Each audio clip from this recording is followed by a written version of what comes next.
Welcome to NHL Quick Hits. I'm David Crosby here with Steele Roden. And last night, Cole Caufield made his NHL debut for the Canadiens, and Tyler Toffoli's team-leading 25th goal in the second period held up as the game winner, helping Montreal extend their cushion over Calgary in that final playoff spot to 6 points. Steele, let's start with Caufield.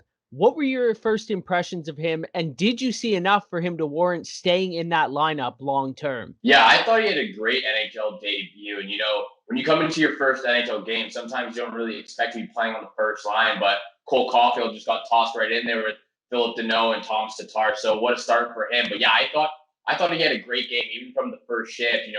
Well executed breakout. He streaked down the right side and got a good look at Jakob Markstrom. Just missed the top corner, but again, I thought he had a great game, 4 shots on goal, and that's what I really love about Caufield. He's not afraid to shoot the puck, and even on the power play, you saw him with a couple of times shooting from the goal line, and like we've seen from him before in the AHL, he's not afraid to shoot the puck. I loved what he was doing last night, and exceptionally getting on the power play time, getting some power play time, and getting some feel and some chemistry with those guys in your first game. I thought he did a great job to be in the lineup for the remainder of the regular season. And come playoff time, I think he can be a really vital piece for the Montreal Canadiens, someone who can, potentially sneak up on the opponents, whoever they face, if they do make the playoffs. He may not have had the stats, but he definitely had the chances. Like you said, finishing with those 4 shots. I love his unpredictability. You never know what he's going to do when he gets the puck on his stick. He's kind of shifty. Like you said, he's got that shot that keeps you off balance. It's kind of, some of the best goal scorers in the league right now. It's not that they have the hardest shot or the best time shot or the most accurate shot. It's the shot that you're not expecting and the angles that they take them from. So yeah, I thought he did really, really well. And I think Montreal would be crazy not to let him at least play out the string here in the regular season. And we'll see what happens when the playoff rolls around. But let's go back to last night's hero. Toffoli is red hot right now. He's scored in 4 straight games, and he's getting it done on special teams with 5 power play goals and 2 shorthanded on the season. Vancouver's decision not to re-sign him looks worse by the day. I think he's been Montreal's best forward this season. Where would you have him ranked among that forward core for his importance to this team's success?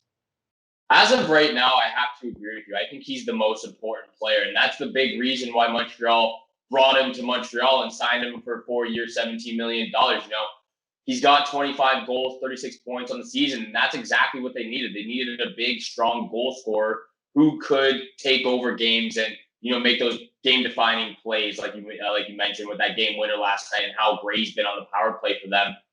But again, I think when Gallagher and Carey Price come back, those are your most 2 important players on the Montreal Canadiens. What Gallagher does, working in the corners, making people just hate him on the ice when he goes hard to the front of the net. Carey Price being one of the best goalies still, in my opinion. I think those 2 guys are the most important for the Montreal Canadiens when they come back from injury and going into the postseason. But right now, Toffoli's your star. He's your most important player, and he's getting the job done for the Montreal Canadiens right now. I think what's scary for Montreal's first round opponent, who's likely going to be the Toronto Maple Leafs, is Toffoli is so streaky. Every time you think he's going to cool down, he'll have those 2, 3, 4 game streaks. If he can get hot for a playoff series or 2, this Montreal team could be really, really dangerous. But let's move now to a former Canadiens legend, Patrick Roy, after stepping down from his position as head coach and vice president of hockey operations with the Avalanche in 2016, citing a lack of input in personnel decisions. Roy now hired a new agent, Neil Glasberg, and is reportedly seeking a return to the NHL. Glasberg told Sportsnet Roy is open to anything from president of hockey ops, general manager, head coach, or another front office role. Now, the Canadiens, Coyotes, Sabres, Blue Jackets, Red Wings, and Canucks do not have a head coach under contract next season. And of course, many front offices could be reshuffled this offseason. Do you see any fit with any of these teams or potentially another franchise? And what role do you think Roy is best suited for? I would love to see Patrick Roy make a return to the NHL and as a head coach behind the bench. Of course, if he were to be a head coach, I would like for him to get some say in some personnel decisions on who joins the team and contract-wise, perhaps. But I thought he did a great job with the Avalanche for the 3 years that he was there for behind the bench. As of right now, I think Buffalo needs him the most. Obviously, with what is still going on there, I think he would make the biggest impact for a team that lacks a lot of durability, as well as just someone being able to tell them what to do and accountability for what's going on in the organization. But I don't think he'll want to go to Buffalo just because of. I don't think he'll want to go to Buffalo just and sit there through the atrocity that is the Buffalo Sabres. So I don't think he'll want to go there.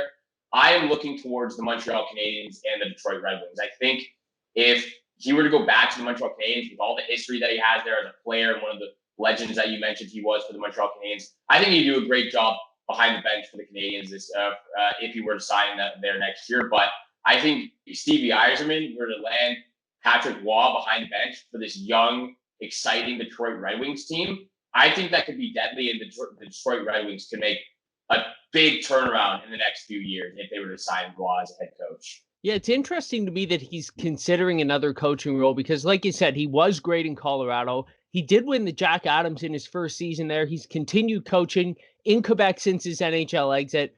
But the last time he left, he wanted more control over personnel. And in the NHL, that just rarely happens. Coaches do not have that kind of power in organizations very much. So that's why Buffalo, to me, is an interesting fit. Now, it would be a huge swing for him to go to a team that's that bad, but they do have some talented players there. And I think that they could offer him basically any position that he wants. You know, how much say do you want in drafting, in free agency, in coaching, picking your staff? I think that that would be such an amazing fit if they could somehow lure him there. But no matter where he ends up, I think the league is better with Patrick Roy in it. He's such a great personality, and I hope we get to see him behind a bench next season. But I think if anything, he's going to take on a dual role similar to the last time in Colorado. And hopefully he doesn't get stuck behind a great GM like Joe Sakic, who's not willing to give up some of that personnel control. But that's going to do it for today's episode. On behalf of Steel Roden, I'm David Crosby, and thanks for tuning in to NHL Quick Hits.